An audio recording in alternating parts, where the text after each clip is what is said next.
For those who don't know me, I'm Janet Hendrickson. I teach writing and in the translation studies minor in liberal studies at NYU, the Washington Square campus. And it's my enormous pleasure to introduce today's keynote speaker, Mónica de la Torre. Mónica is a poet, a translator, an editor, and an anthologist whose work blurs and even flaunts the boundaries between these categorizations to ask, what is original writing? How does life off the page shape or even generate the material of written language? And what life does language take on its own? I see all of these questions as a relative but very, very happy newcomer to Mónica's work. I first encountered her writing through her marvelous collection, Repetition 19, which was published by Nightboat Books in 2020. And for those of you who aren't familiar with it, the heart of this collection is a series of 25 experimental translations of a single poem that she first wrote in Spanish. And these are translations that often follow wild conceits, so allow me to share a few examples with you. Transcription of a translation into emojis. Translation into language from a Rosicrucian pamphlet.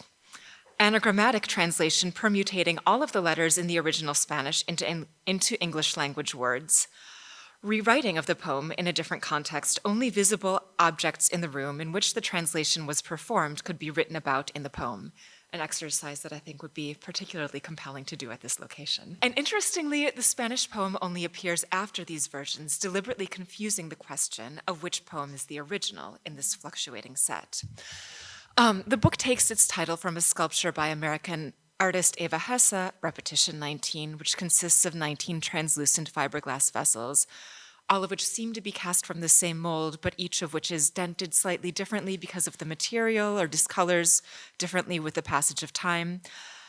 And if we understand the sculpture, this title of the book taken as a metaphor for translation, it sheds light on something that I think all of us in this room know to be true, that translation never merely repeats what came before, and that a failure to repeat is not a failure to translate. Mónica de la Torre's reflections on the 19 vessels in Hesse's sculpture, I think, might equally apply to the 25 experimental translations of a single poem in her book, and I'll quote her. They're equivalent, idiosyncratic, each in their bodies circling a hollow, the hollow I would suggest in her case of the Spanish language source, continuing in her words. They do not mirror each other. Repetition, in their case, lies elsewhere.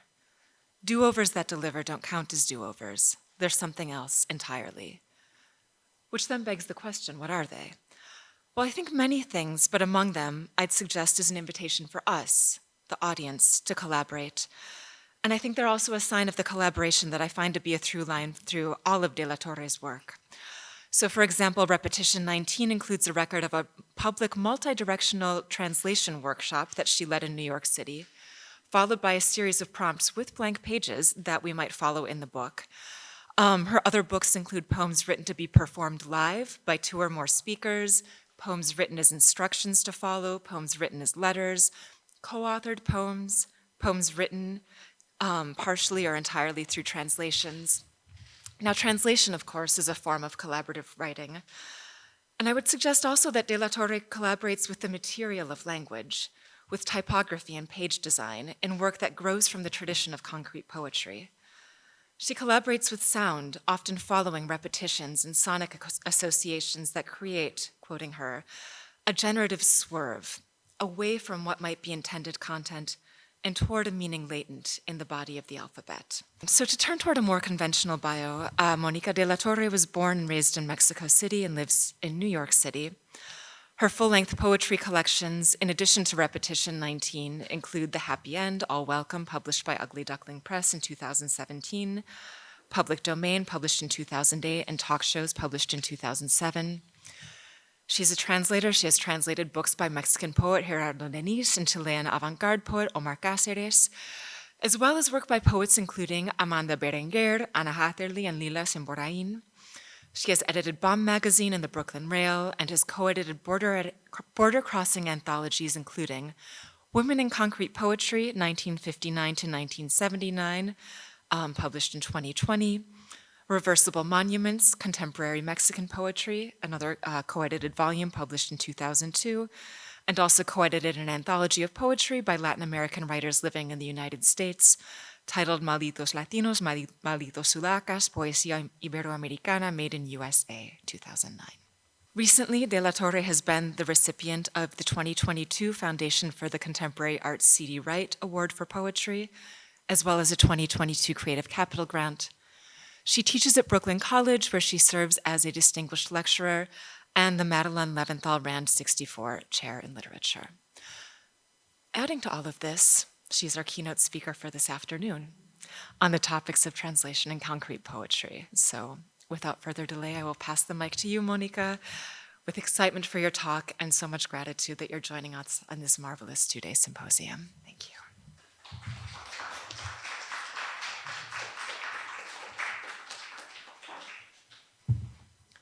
Thank you so much, Janet, for that incredible introduction. What she didn't tell you is that we share a desk space as researchers at the New York Public Library.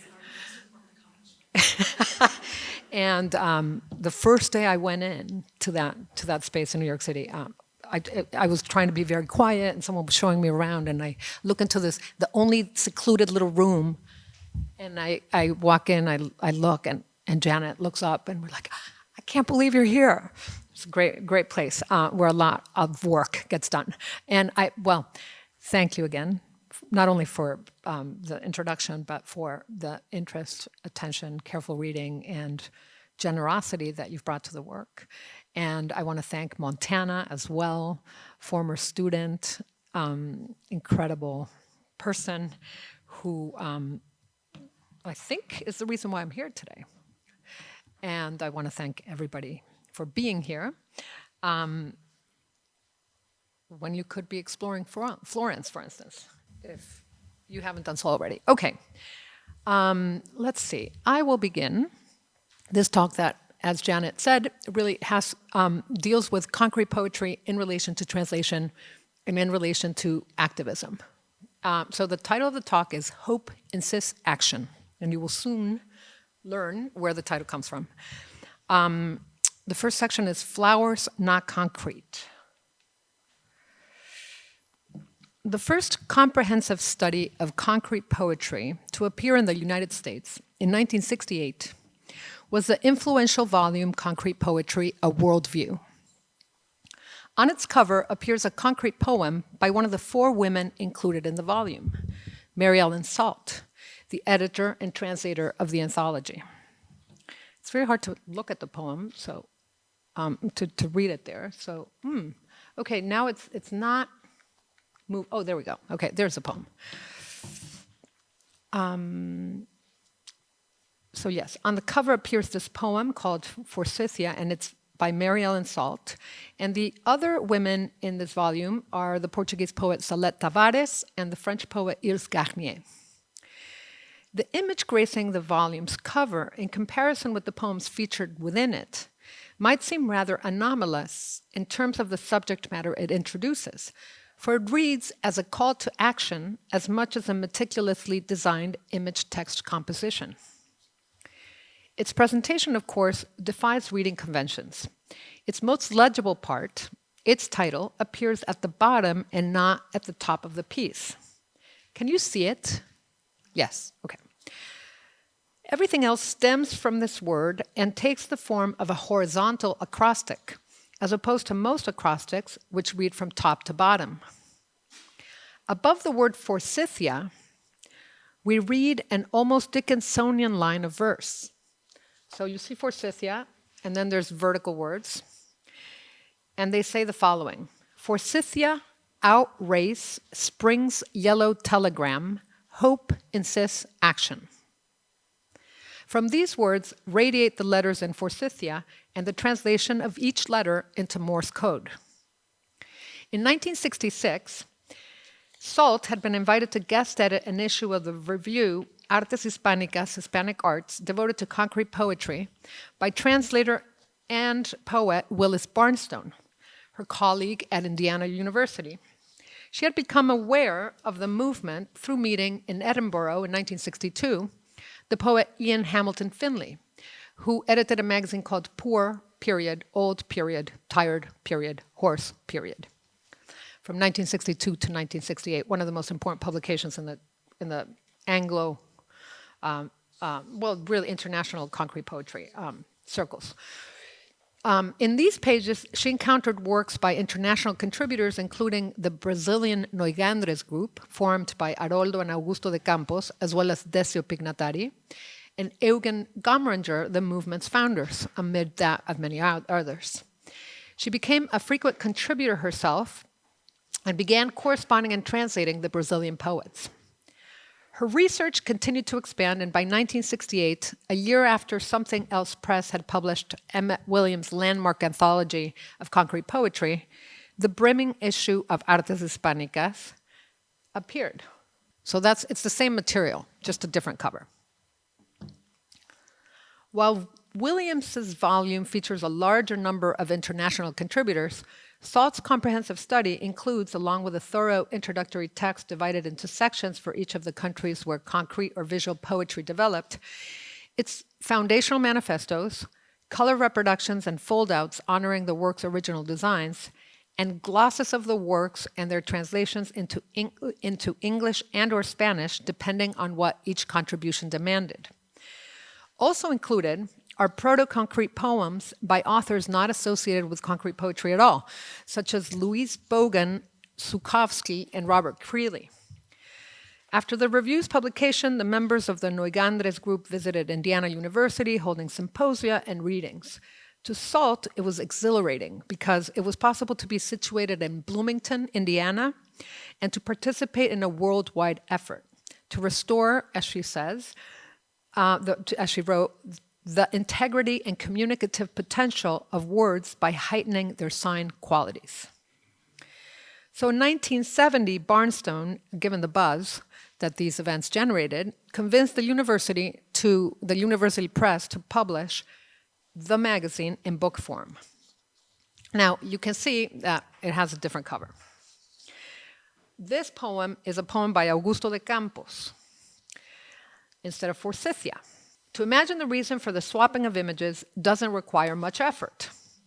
Salt's 1966 poem is a fetching, vibrant composition hiding its complexity in the mimetic representation of a forsythia shrub.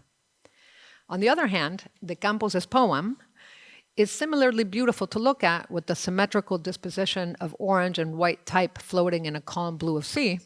But unless readers understand Portuguese, and even if they do, its meaning doesn't come instantly across, in part because of its color-coded portmanteaus informed by Webern's atonal music.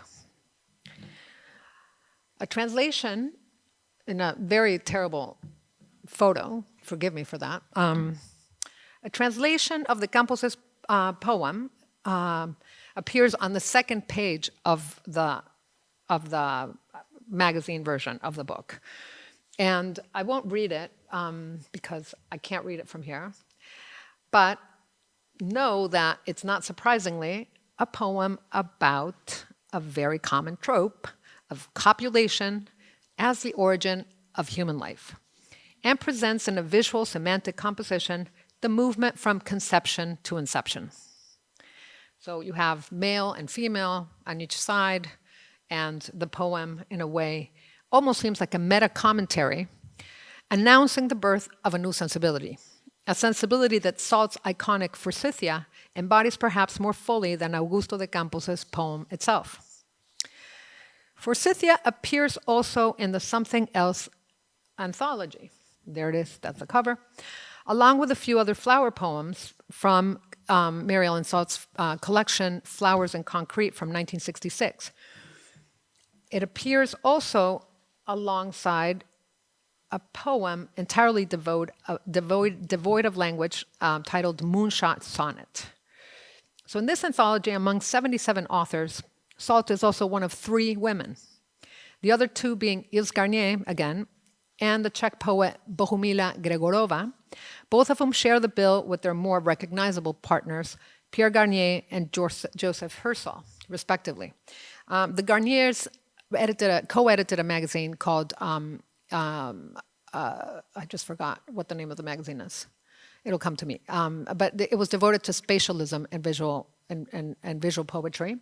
And their goal was to free words from the shackles of sentences and connect them to space, both sonic space and physical space. So he was very well known in particular, and often is credited as the only editor of the magazine, even though she was also a co-editor. So in this collection, poems appear with glosses as well. I will not return to Forsythia. We'll just stop there for a second.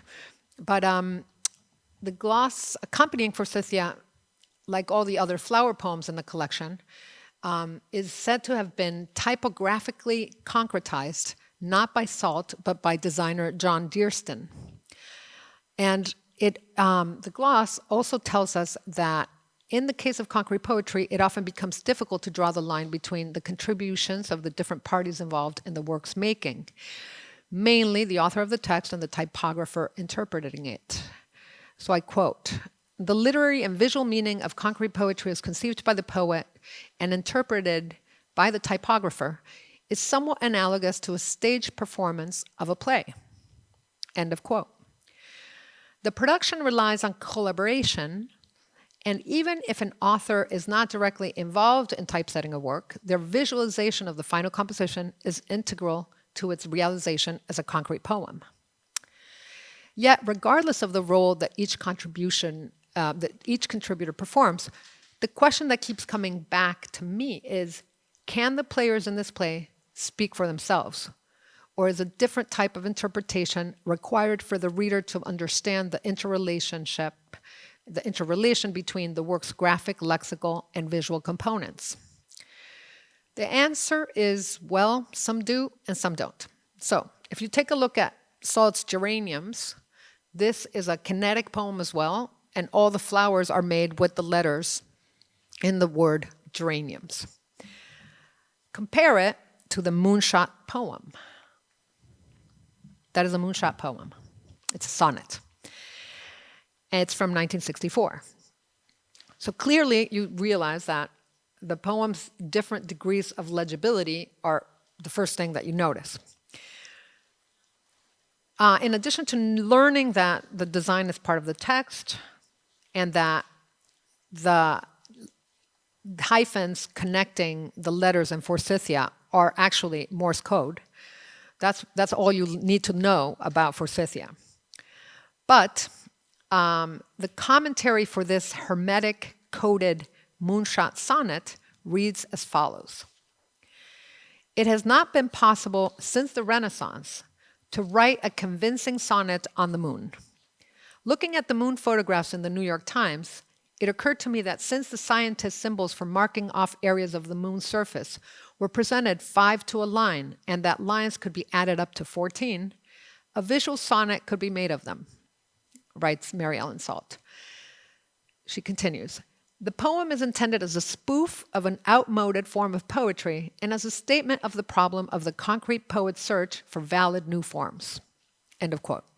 She compares this sonnet to the sonnet form to concrete poems in the sense that sonnets are supranational, supralingual forms, just like concrete poems are. Now, the ubiquity of glosses such as these in both Emmett Williams's anthology and Salt's A Worldview raise the question of where the work begins and where it ends. The paratext might be indispensable for the motivations behind the decisions factoring into the concrete poem to be legible, but as much as contextualization seeks to affect the reader's understanding, it doesn't preclude the possibility of mistranslations and misreadings. So, the translations into Spanish of Salt's poems in her own volume are a case in point. In the original, it says, "Forsythia outrace," meaning out and then race, 2 different words. What she means is these Forsythia, the flowers, are faster than spring's yellow telegram. That's what it says. In Spanish, these Forsythia are emitted by spring's race or cast. This race becomes the race. And the translation of the Moonshot sonnet fares no better. An unfortunate literal reading of the title misunderstands the idiom for launching a spacecraft to the moon, moonshot, which was an essential part of the 1960s zeitgeist, and instead renders the moon as riddled by bullets. The title in Spanish for this poem becomes Soneto a la Luna Acribillada, Sonnet to the Bullet-Ridden Moon, in her own volume. Okay, part 2, poetry for export. I'm just going to leave the moon there for a little bit. Let's go back to the early theorizations of the Noigandres group, who referred to Ezra Pound as their paideuma, which sounds Portuguese, but it isn't. It's a borrowed term that Pound coined after Frobenius that refers to the grisly roots of ideas that are in action.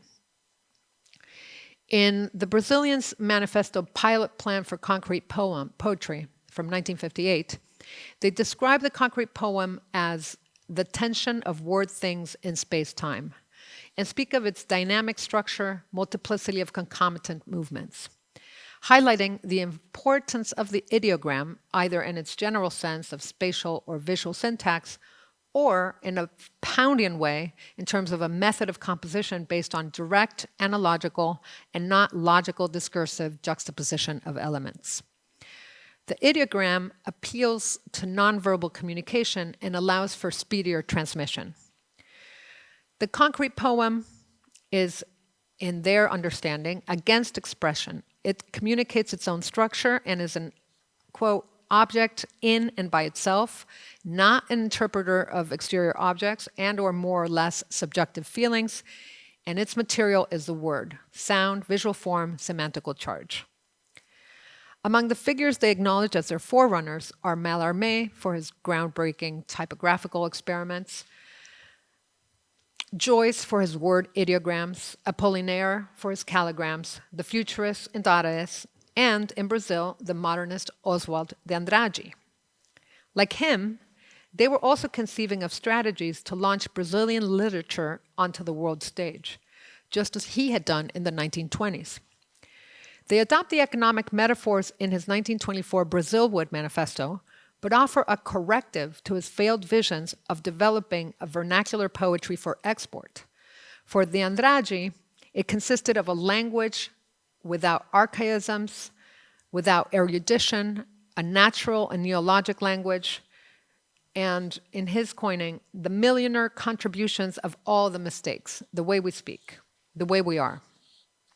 So according to the Noigandres Group's program, to succeed in putting cutting-edge Brazilian poetry on the world map, the key was not to attempt to export specific Brazilian content, which Andrade compares to the much sought-after Brazilwood, but rather a technique, their structural procedures and constructivist approach. In Haroldo de Campos' own words, evidently, when one speaks for a poetry for export, one seeks to refer to a poetry capable of creating new techniques valid internationally, and not the habitual export of exotic raw materials typical of certain Brazilian literature divulged outside our borders. In this respect, their program is entirely dependent on translation. And in keeping with Pound's dictum in a retrospect, I quote, "That part of your poetry which strikes upon the imaginative eye of the reader will lose nothing by translation into a foreign tongue. That which appeals to the ear can reach only those who take it in the original," claims Pound. Accordingly, in the early phases of concrete poetry during the late 50s and 60s, text was reduced to a minimum in order to foreground the composition's iconicity and facilitate translation and the poem's international flow. Some of the poems were even written in English, by then the lingua franca for anything related to the entwined worlds of commerce and communications. Examples include the poem Man Woman by Decio Pignatari from 1968. Again, these binaries keep coming up. Maybe it's the thing that I noticed, and therefore I bring it. And the poem Epithalamium by Pedro Xisto from 1969. And this poem, as you can see, presents he embedded in she, but then offers different readings for for the letter forms, and the S, of course, is a serpent. The Noigandres group was keenly aware that had the ratio of text to image privileged the text, the circulation of their proposed model would have been interrupted. To them, concrete poetry equated a projected industrial art, a know-how of language, and a creation of models of sensibility. Its foundation was a techno-utopian vision of modernity promoted by the frenzied developmentalism of Juscelino Kubitschek's presidency from 1956 to 1962, which later in the 60s proved nothing to be a mirage, proved to be nothing but a mirage. So part of the critical response to a lot of concrete poetry locally is articulated succinctly in this quote by some of their critics. The longing for modernity often led the poets to abstractly affirm a vocation for the future, as if the possibility of overcoming underdevelopment was imminent. The concretistas' fetishizing of technology and investment in a poetics of impersonality in which the poet, in the words of Decio Pignatari, was but an industrial designer, was seen as divorced from Brazil's actual reality and tone-deaf to its society's needs. Third section, slippery when wet. I wonder if part of the reason why concrete poetry aligned itself with Kubitschek's developmentalist program isn't somehow related to a seemingly innocuous yet slippery semantic coincidence. Linguistic slipperiness is precisely the domain of poetry and is particularly pronounced when it comes to concrete poetry, which Rosemary Waldrop reminds us is, first of all, a revolt against the transparency of the word. How exactly did poetry get to be concrete? So, a brief origin story. Theo van Doesburg came up with the term art concrète to refer to the geometric abstraction he put forth, a mathematical art of absolute clarity that was different from other non-representational art. When choosing the moniker, van Doesburg was not thinking of engineering or architecture. Concrete is not equally slippery in all languages. The mixture of gravel, sand, cement, and water in French is not concrete or concrète, but béton. Manifestos and writings by van Doesburg and a handful of other painters appeared in the single issue of Revue Art Concrète, published in Paris in 1930. And in this strange book, strange pamphlet, which is Manifesto, as I said, appears of note on typing. It reads, typing is clearer, more legible, and more beautiful than handwriting. It has nothing to do with painting. Yet, it is followed by the artist's rejection of romantic notions brought back into circulation by surrealism, such as symbols, inspiration, the unconscious, and dreams. We don't want artistic writing, they claim, by which they mean ersatz creative thought that is an obstacle to the attainment of a universal art. So in the 1950s, van Doesburg's art concrète legacy was particularly strong in South America, and especially in Brazil, where concretism bifurcated and prompted concrete the adjective and concrete the noun to cross paths. Following the lead of Bauhaus artist, architect, and industrial designer Max Bill, a group of artists from Sao Paulo, including Geraldo de Barros, and from Rio de Janeiro, including Elio Itisica, Ligia Pape, and Ligia Clark, they united briefly in the pursuit of a rigorous concrete art in which the work assumes the form of its own technical content. Advocating for the new in their Ruptura Manifesto of 1952, the artists equal it to experiences that tend to the renewal of fundamental values of visual art, such as space, time, movement, and matter. Concrete art and poetry were brought together for the first time in a national exhibition in Sao Paulo, Exposição Nacional de Arte Concreta, in 1956, and recognized both movements in art and in poetry, which up until that point had emerged independently, as emblematic of the spirit of modernity sweeping through Brazil. From the get-go, in the Poet's Manifesto, concrete, the adjective, welcomes the associations that its proximity with concrete, the noun, brings, as its very title is a calque of Lúcio Costa's pilot plan for Brasilia from 1957, itself a nod to Le Corbusier, with whom Costa and Oscar Niemeyer, both architects of Brazilian buildings, had collaborated on Brazil's first modernist project, the Ministry of Education and Health building in Rio, completed in 1943. Brasilia, conceived as Brazil's new administrative capital in an effort to modernize the country and expand it westward, away from the coast and into the continent, epitomized Kubitschek's desire to push the country forward 50 years and 5. The pilot plan for Brasilia reads like a pattern poem whose shape can be read as a cross, a bird, an airplane, or a bow and arrow, all pointing to Brazil's coexisting temporalities. Costa described the plan as, I quote, deliberate act of possession, a gesture with a pioneering sense in the mold of the colonial tradition, end of quote, betraying the colonizing impulse behind it. Brasilia was conceived in 1957 and by 1960 was built and became the world's most realized example of Le Corbusier's ideal city, sprung from out of nowhere like a radiant mirage, with buoyant, curvilinear shapes defying the building's concrete monumentality and asserting Brazil's preeminence in the international architectural scene. Development spoke the language of concrete, and so did Brasilia. We know what happened later in the 1960s, after the Labour Party's candidate, João Goulart, had assumed power and the US-backed military staged a coup d'etat, leading to a dictatorship that lasted 21 years and was the model for other US-backed military dictatorships in South America.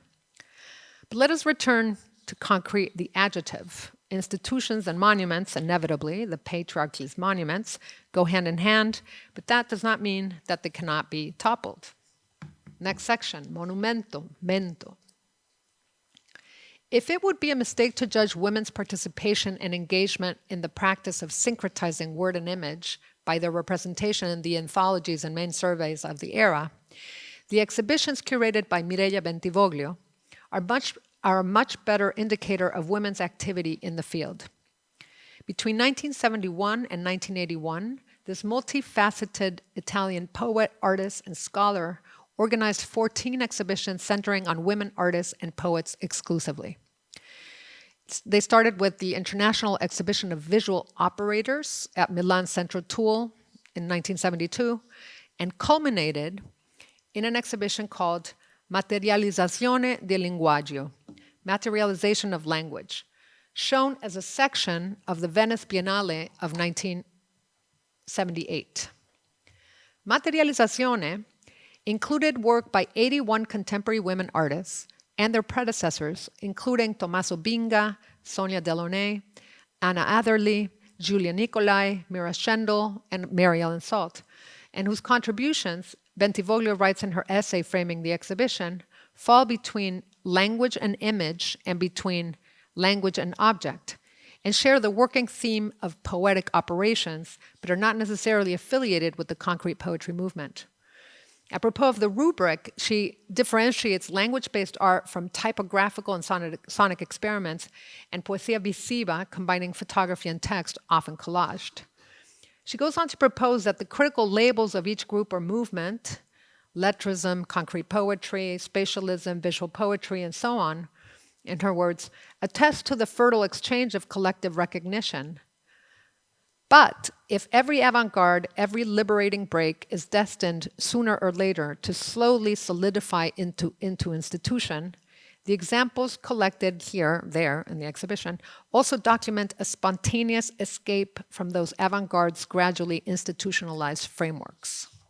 In 1968, I'll explain this image in a minute, but this basically is just a visual representation of materials by the women included in that exhibition. The photos of the exhibition itself are copyrighted and therefore I can't show them to you. So in 1968, Bentivoglio and her collaborator Annalisa Aloati, another designer and artist, designed a portfolio titled Monumento, visualizing those institutional frameworks' fragility. The work begins with a totemic figure made up of two syllables contained in monumento, forming the word nume, which fittingly means godlike. So nume is godlike, and you can see the T forming the nose, the O's are the eyes, and then there's an N turned upside down that becomes the mouth of this godlike figure.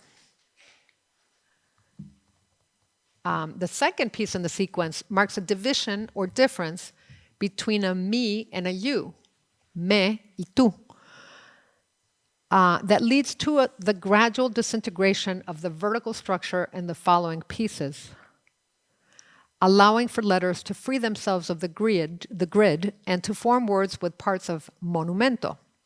Among them, muto, I am mutating, temo, I fear, and mento, I lie.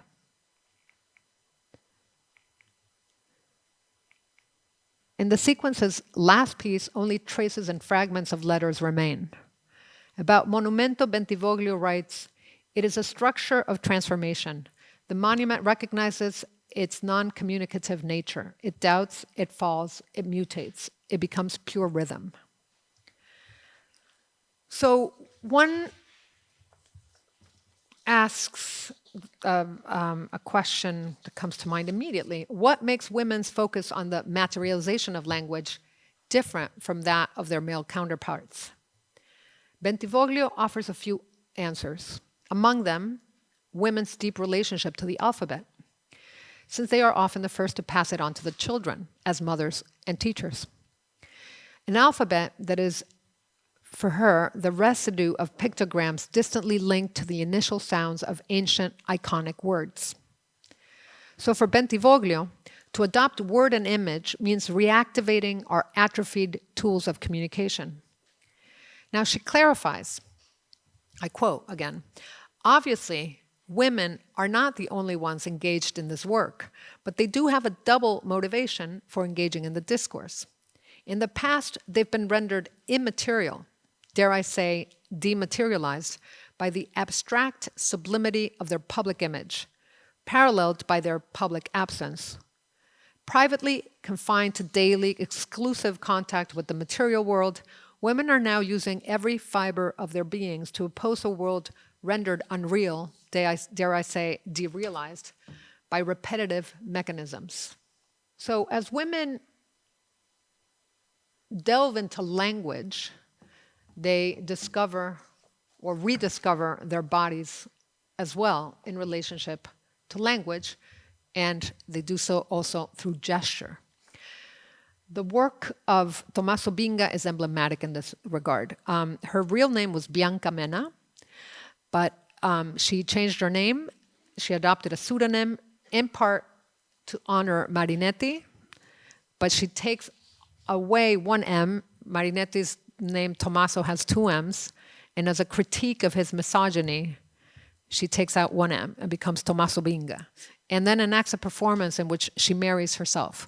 And there's all these photographs. She dresses as a bride. One part of her dresses, one self is a bride, another self is Tommaso Binga. She marries herself and was very political and very activist in her performances and work. What you're seeing here, the Dactylo Codice, is the production of an alternate alphabet. And that was a concern that she pursued.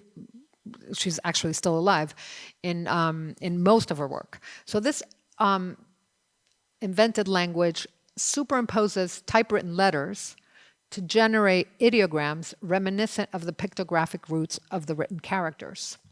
And then she has what she calls scritturi viventi, living writing, for which she assumes a different bodily position for each letter of the alphabet.